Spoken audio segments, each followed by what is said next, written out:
தஞ்சாவூர் மண்ணு எடுத்து தாமிரபரணி தண்ணிய விட்டு சேர்த்து சேர்த்து செஞ்சதிந்த பொம்மை. இது பொம்மை இல்லை உண்மை. என்னடா இவன் பொம்மை பாட்டை பாடிட்டு இருக்கிறானே அப்படின்னு தான் நீங்கள் பார்க்குறீங்க. காரணம் இருக்குது, சொல்கிறேங்க.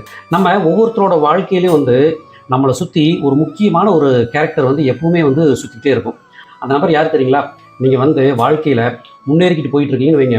அப்போது உங்களுக்கு ஏதாவது ஒரு வகையில் வந்து வம்புக்கு இழுக்கிறது, உங்களுக்கு ஏதாவது ஒரு வகையில் வந்து சிக்கலை கொடுக்குறது, உங்களை பற்றி இல்லாததும் பொல்லாததுமா வந்து மற்றவங்ககிட்ட போயிட்டு சொல்கிறது, உங்களுடைய இமேஜை வந்து எப்படியாவது சிதைக்கிறதுக்கு உண்டான முயற்சிகளை செய்கிறது, ஏதாவது ஒரு வகையில் வந்து உங்களை வந்து கோபப்படுத்தி, ஏதாவது ஒரு வகையில் வந்து உங்களை வந்து வம்புக்கு இழுத்து உங்களுடைய கவனத்தை வந்து திசை திருப்பி எப்படியாவது வந்து உங்களுடைய வேலையை வந்து சரிவர செய்ய விடாமல் உங்களை வந்து தொந்தரவு கொடுத்து ஏதாவது ஒரு வகையில் வந்து உங்களுடைய முன்னேற்றத்தை வந்து தடை செய்யணும் அப்படின்ட்டு அல்பத்தனமான கேரக்டர் உள்ள சில மனிதர்கள் நம்மளை சுற்றி எப்பவுமே வந்து இருந்துக்கிட்டே இருப்பாங்க.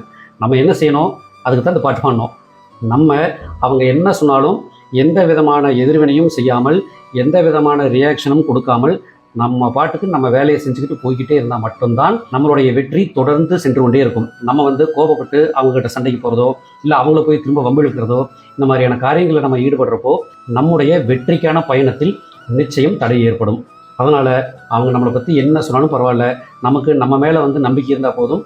வாழ்க்கையில் வந்து நம்ம நினைத்த அனைத்து உயரங்களையும் நம்ம வந்து தொட்டுக்கிட்டு போயிட்டே இருக்கலாம். அவங்க வந்து என்ன சொன்னாலும் பரவாயில்ல, அவங்கள கண்டுக்காமல் நம்ம போயிட்டே இருக்க வேண்டியதான். பொம்மை மாதிரி உட்காந்துட்டு பொம்மை மாதிரி தலையாட்டிட்டு நம்ம பாட்டுக்கு நம்ம வேலையை செஞ்சுட்டு போயிட்டே இருக்க வேண்டியதான். அதுக்கு தான் அந்த பாட்டு. தஞ்சாவூர் மண்ணு எடுத்து தாமிரபரணி தண்ணிய விட்டு சேர்த்து சேர்த்து செஞ்சதிந்த பொம்மை. இது பொம்மை இல்லை உண்மை. பல நேரங்களில் பொம்மையை போல் இருங்கள். வாழ்க்கையில் நிச்சயம் உங்கள் வெற்றி தொடர்ந்து கொண்டே செல்லும்.